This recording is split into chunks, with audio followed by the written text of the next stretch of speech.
Hello guys and welcome back sa ating Law on Sales series. So ngayon, pag-aaralan natin ang Recto and Maceda Law. So before tayo mag-umpisa, please subscribe to our channel para updated kayo sa ating mga future videos.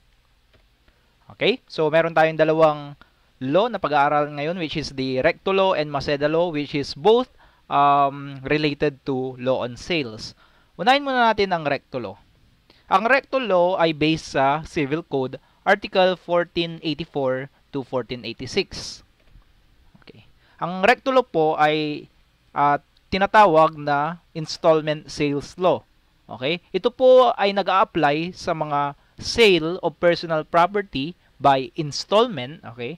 And contracts purporting to be leases of personal property with option to buy when the lessor has deprived the lessee of the possession or enjoyment of the thing.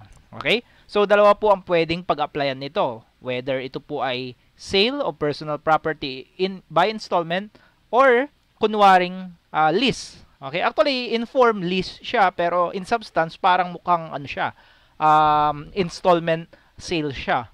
Okay? Dahil, 'di ba, kapag merong option sa buy sa dulo, parang mukhang siyang sale dahil magpapas yung what do you call this, yung title sa ating lessee sa dulo. Okay? Yun nga lang, nag-a-apply lang ito sa specific ito, yung yung pangalawang bullet point natin. If, okay, or when the lessor has deprived the lessee of the possession or enjoyment of the thing. Okay? Kapag ang nangyari is, di ba, deprive niya si lessee, meaning, okay, hindi makuha ni lessee yung possession or enjoyment of that specific property that is being leased. Okay? So, doon siya mag-activate itong installment sales law natin. Okay? So, ano ba ang sinasabi ng installment sales law or the Recto law? Okay, unahin muna natin yung Article 1484, which is the core, okay? Core provision na mag-a-apply sa ating Recto law. In a contract of sale of personal property, the price of which is payable in installment, the vendor may exercise any of the following remedies. Number 1, to exact fulfillment of the obligation should the vendee fail to pay. Number 2, cancel the sale should the vendee's failure to pay cover 2 or more installments. Number 3, foreclose the chattel mortgage on the thing sold if one has been constituted. Should the vendee's failure to pay cover 2 or more installments. In this case, he shall have no further action against the purchaser to recover any unpaid balance of the price. Any agreement to the contrary shall be void. Okay. So, banggitin din natin yung Article 1485 dahil ito yung tumutukoy dito sa ating pangalawang pwedeng pag-applyan or pangalawang situation wherein pwedeng mag-apply ang Recto law. Ito yung kompleto. The preceding article shall be applied to contracts purporting to be leases of personal property with option to buy when the lessor has deprived the lessee of the possession or enjoyment of the thing.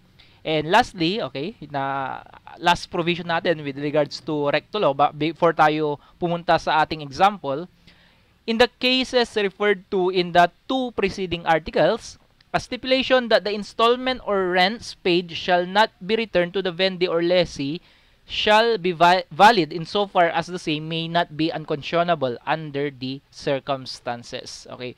Explain muna natin tong 1486 before tayo mag-proceed sa ating mga examples. Okay? So, ang sinasabi lang ng 1486, kapag, for example, bumili ka ng isang personal property. By the way, when we are referring to personal property, kasi kanina pa natin nababanggit, baka wala kasi kayong idea, ito po yung mga properties na hindi po siya movable. Okay?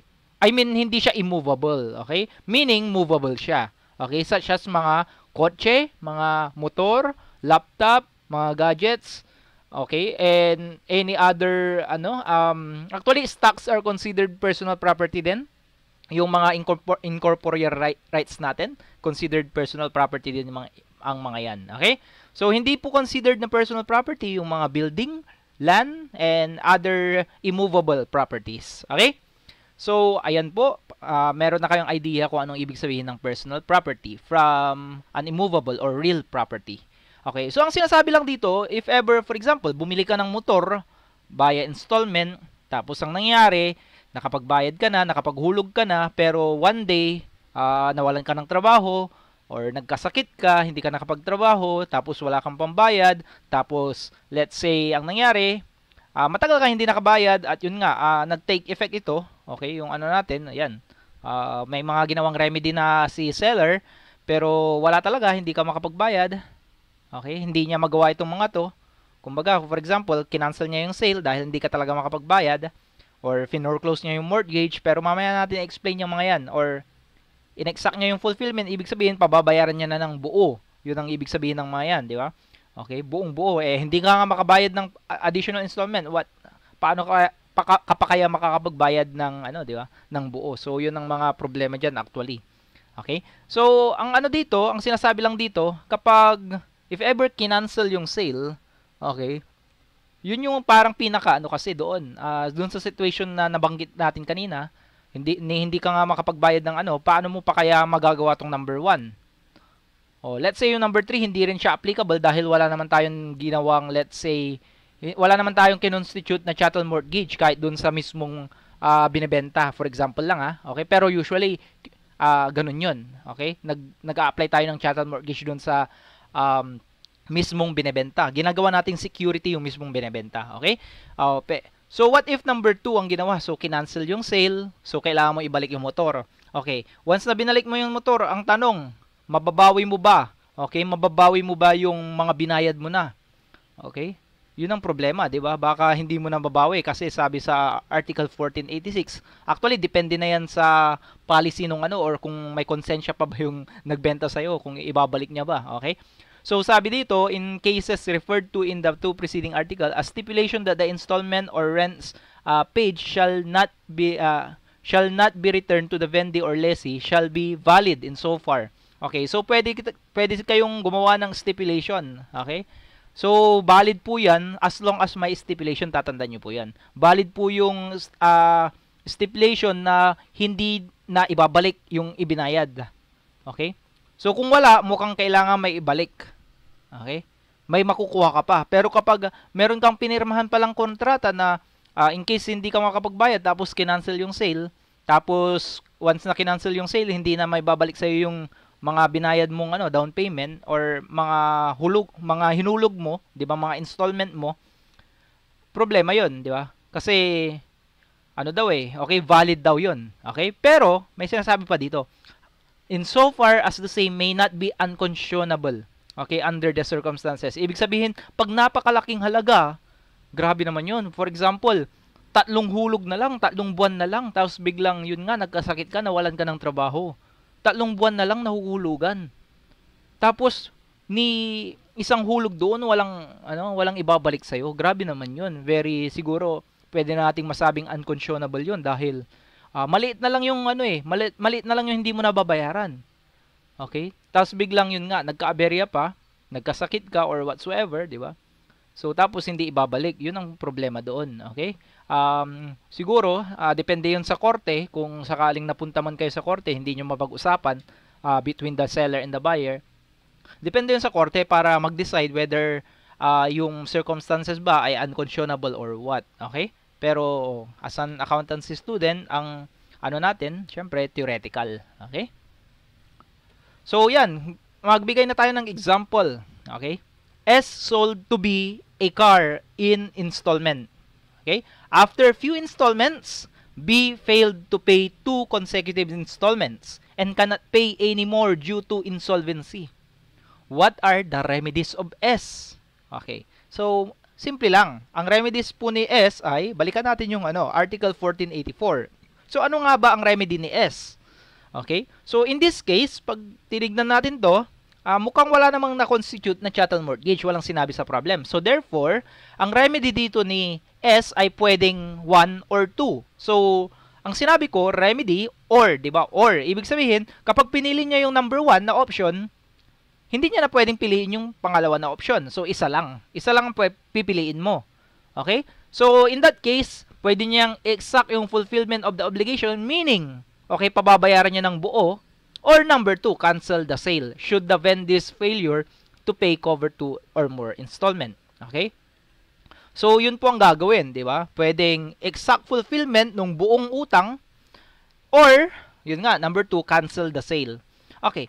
Ang tanong dyan is, paano magiging possible yung first, okay, option natin?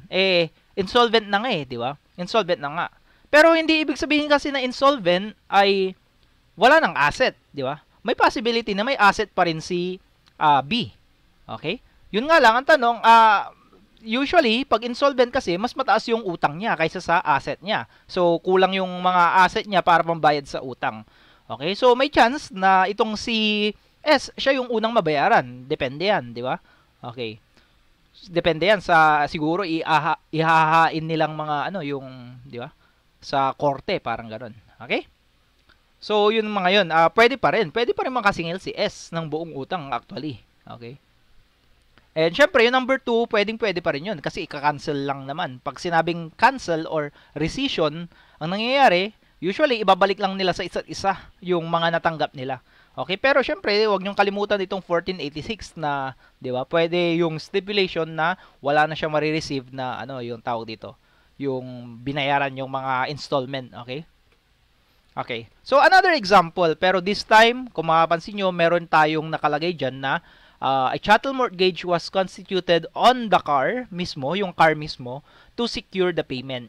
So, di ba, yun lang ang pagkakaiba actually. So, parehas pa rin yung ating situation wherein after few installment, hindi siya nakabayad ng 2 consecutive installments thereafter and cannot pay anymore due to insolvency. What are the remedies of S? So, in addition dun sa sagot natin kanina na 1 and 2 lang, di ba? Pwede na rin nating i-apply yung number 3 which is the foreclosure of the chattel mortgage on the thing sold if one has been constituted nga. Okay? Ang rule nga lang natin dyan, kasi pag napunta na tayo sa credit transaction, generally kasi kapag chattel mortgage, okay, once na finorclose mo ang isang chattel mortgage sa isang loan, okay, loan na ang pinag-uusapan natin na loan, ang mangyayari, pwede ka pa rin makasingil. If ever, for example, ang loan ay 100,000, nabenta mo yung mismong bagay na naka-chattel mortgage, di ba? Nabenta mo yun, nabenta mo lang siya for, let's say, 80,000, so kulang pa ng 20,000. Generally, kapag chattel mortgage, pwede mo pa ring habulin yung 20,000 na kulang kapag utang. However, kapag sale on installment or specifically recto law ang pinag-uusapan natin, kapag merong chattel mortgage on the thing sold mismo, okay, wala nang habol dun sa deficiency. So, if ever, okay, balikan natin yung example natin. So, in this case, okay, let's say pinili, okay, pero take note dapat pinili, okay, pinili ni B, or I mean ni S, okay, ni seller, pinili ni S yung pangatlong option, which is to foreclose the chattel mortgage which was constituted on the car to secure the payment. Okay, so kapag yan ang pinili niyang option, at once na nabenta yung chattel mortgage na yan, na foreclose yan, ang mangyayari, kunwari, ang utang mo na lang is, let's say, ang kulang na lang sa installment, let's say, meron pang 50,000 na hindi pa nababayaran. Tapos, nung binenta yung mismong kotse, 40,000 lang. Okay? So, kulang pa ng 10K, tama? Kulang pa ng 10K. Pero ang tanong, pwede pa bang habulin ni S yung 10K? The answer is no. Wala na. Okay? Wala nang way para mahabol niya yung 10K na kulang kasi pinili niya yung number 3. Okay ba? Pinili niya yung number 3. Okay? Okay, so another example naman, okay, para medyo hindi kayo malito. So S sold to B a car in installment. A chattel mortgage was constituted on the motorcycle of B. So basically, ibang bagay. Okay? So, hindi ito pasok sa number 3 na tawag natin dito. Hindi ito pasok doon sa number 3 na foreclosure of the chattel mortgage on the thing sold. Kasi hindi yung chattel mortgage naman natin, kinonstitute natin, hindi doon sa thing sold, kundi sa ibang bagay, which is the motorcycle of B. Okay? So, in this case. So, yung number 3, hindi po natin pwedeng maging option yun. Okay? So, ang pwede natin maging option ay number 1 or number 2. Okay? So, for example, B failed to pay 2 consecutive installment and cannot pay anymore due to insolvency. What are the remedies of S? Okay. For example, ang pinili ni S ay yung number 1 to exact fulfillment. Okay? So, kinasuhan niya si B for the payment for a specific performance, di ba? Nung let's say natitirang kailangan niya pang bayaran. Okay. So, assuming meron pang 50K ulit na kailangan pang bayaran. Okay? So, sinu niya, di ba? Sinu niya. Kaso, nung sinu niya, nakakolekta na lang siya ng, let's say, 30,000 lang. Ang tanong, pwede niya pa bang kunin yung 20,000 via foreclosing the chattel mortgage on this motorcycle? Okay, the answer is yes, pwede pa rin. Okay? Or pwede ring vice versa actually. Okay? Pwede ring vice versa. So, for example, hindi niya pinili yung number 1 na option. Ang pinili niya is yung chattel mortgage mismo. Okay? By the way, sir, sabi nyo, 1 and 2 lang. Okay? 1 and 2 lang ang pwedeng maging option dyan ni S. Yes, that is correct. 1 and 2 lang ang pwedeng maging option dito sa 1484. Okay? Dito sa Article 1484. Wala talaga tong number 3. Kasi itong number 3, foreclosure on the chattel mortgage on the thing sold. So, hindi ito mag-apply itong number 3. However, dahil meron pa ring what we call, a chattel mortgage, independently, ito po, pwede pong mag-apply ito, di ba? Independently. Okay? Kasi meron tayong chattel mortgage din na tinatawag. Okay? So, parang kumbaga, in addition to the two remedies provided by Article 1484, pwede rin natin itong gawin, itong foreclosure of the chattel mortgage constituted on any other thing, such as the motorcycle, di ba? Okay, iba pala to. Ito pala, motorcycle of B. Okay? So, yun. Tatlo pa rin ang magiging option niya dito. Yun nga lang, hindi ito yung number 3 ng 1484, Article 1484. Ibang option to na pinoprovide ng ibang article actually. Okay? So, ang mangyayari, once na pinili niya itong option muna na ito, okay, pwede pa rin siyang pumili among the two. Yung exact fulfillment and cancellation of the sale, pwede pa rin yun. Okay? Pero usually, mukhang hindi mo na mapapakancel yun usually. Okay? Pero, kapag, ang gusto ko lang sabihin, if, let's say, baliktad, pinili niya muna yung foreclosure ng chattel mortgage, okay, pwede niya pa rin, let's say, nung binenta yung motorcycle na yan, na foreclose nga, let's say, nabenta yung motorcycle na yan for 20,000. So, meron pang natitirang 30,000 na hindi pa nasisingil. So, ang tanong, pwede pa rin ba yang habulin? The answer is yes, pwede pa rin yang habulin. Dahil yung chattel mortgage na yan, iba po yan, hindi po yan yung chattel mortgage under Article 1484. Okay? So, sana malinaw po yun. Okay? So, and vice versa din yan. For example, pumili siya from the two, exact fulfillment or the cancellation of sale, pwede niya pa ring i-exercise itong chattel mortgage. Okay? Okay? So, that will conclude our discussion on the recto law. Ngayon naman, punta tayo sa sinasabi nating Maseda law or it is, yung basis po natin dyan ay yung Republic Act number 6552 or what we call the Realty Installment Buyer Act. Okay? Kanina, yung recto law po ay concern sa what we call yung seller's right. Pero when it comes to Maseda law, we are more concerned about the buyer's right. Okay? And yung Maseda law po ay nag-a-apply sa installment sale of residential real property. Okay? So kung yung kanina, recto law, personal property or movable property, dito naman, nag-a-apply po siya sa residential real property, okay? Or what we call immovable property. Okay? So, basahin natin yung certain provisions na pwede nating, di ba, i-discuss or i-apply when it comes to the Maseda law. Okay. So, based dun sa Republic Act, yun nga, 6552, okay?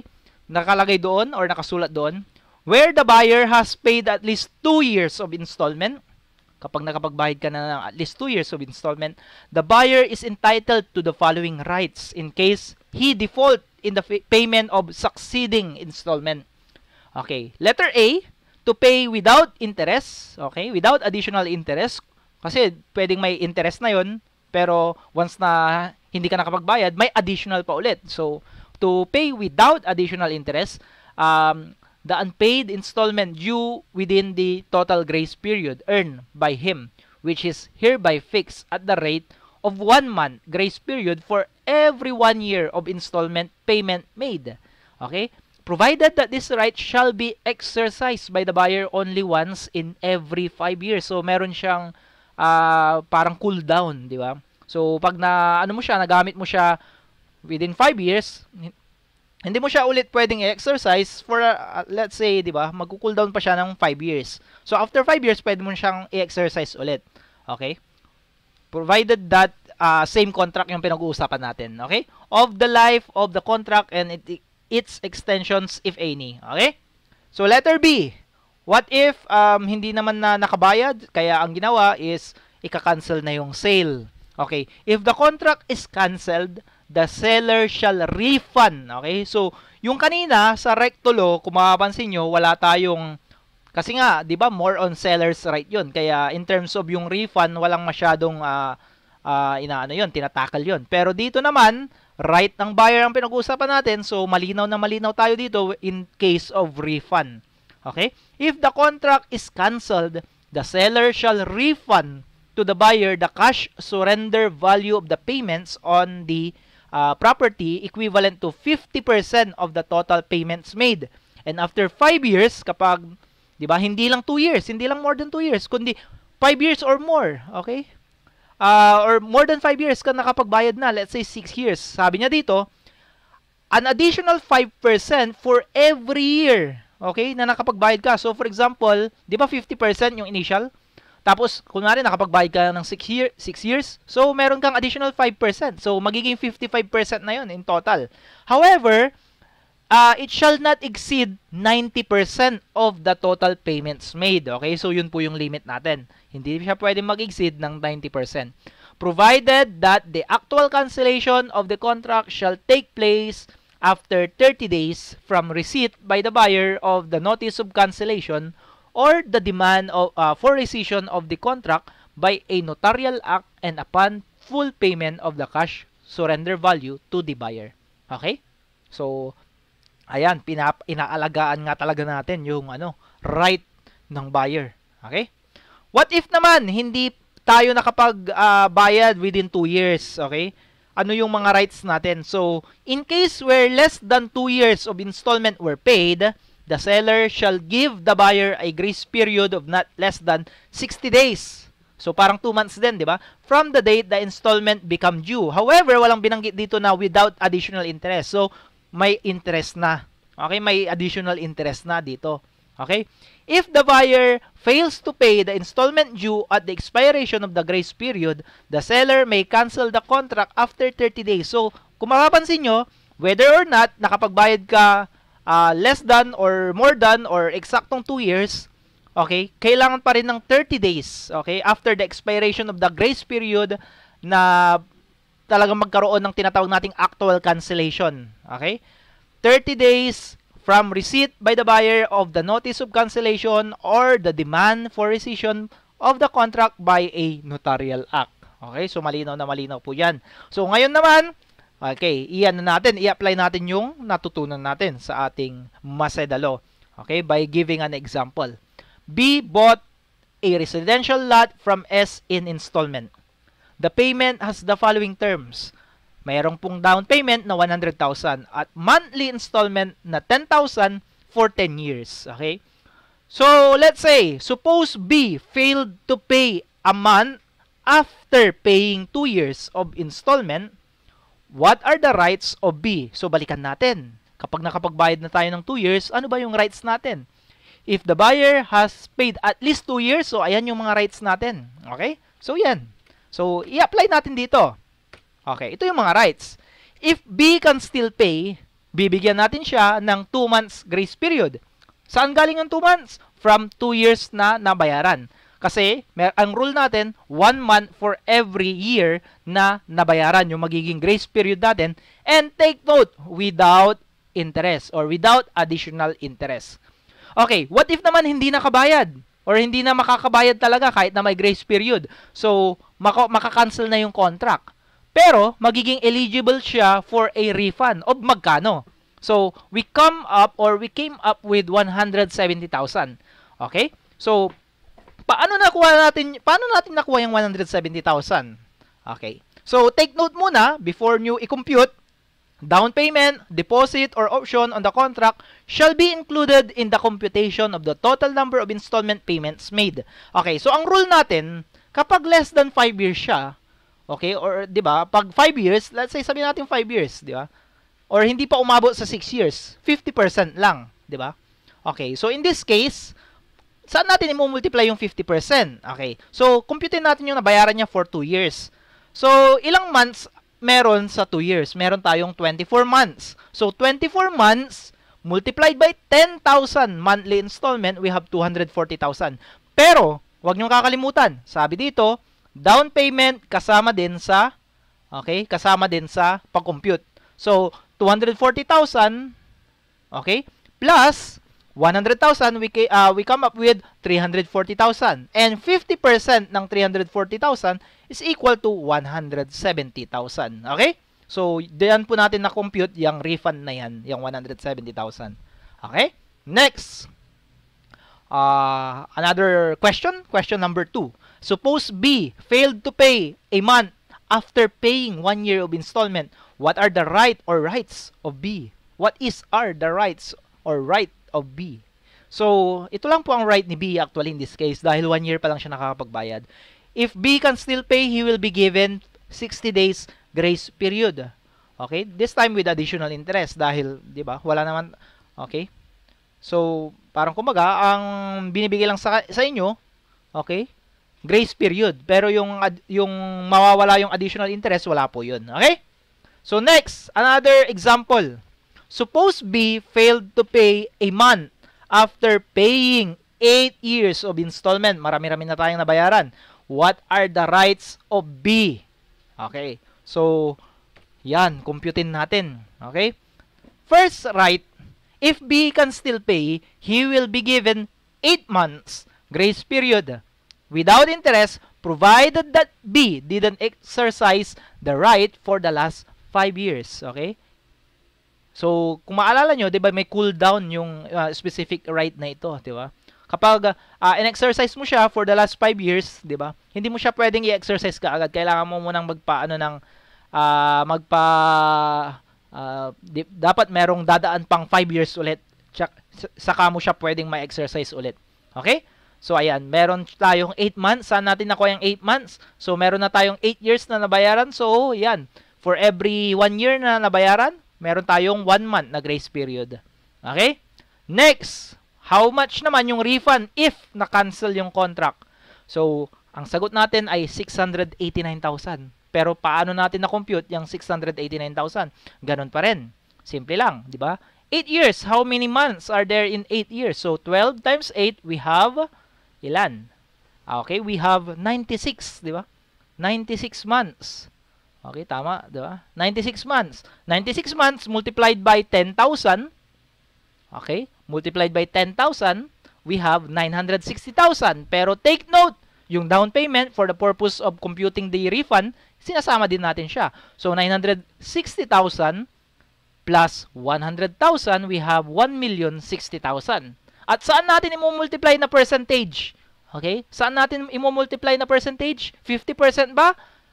Hindi, 'di ba? More than 5 years na tayo nakapagbayad eh. Sabi doon, for every year na lumampas sa 5 years, meron tayong additional 5%. So, ilang years ang lumampas na sa 5 years, 'di ba? 3 years. Kasi 8 years minus 5 years, meron tayong 3 years. Okay? So, 3 years times 5%, meron tayong 15% na additional doon sa 50%. So, therefore, yung 1,060,000 ay i-multiply natin sa 65%. At magka-come up tayo with 689,000. Okay? So, sa mga medyo nabilisan, paki-post na lang tong video tapos try nyong i-compute on your own. Okay? So, basta i-take note nyo yung mga rules natin kanina. Okay? So, dyan tayo mag-i-end sa pagdi-discuss ng Recto Law and Maseda Law. So, sana may natutunan kayo. And, ayun nga. Okay? So, subscribe para sa next video natin.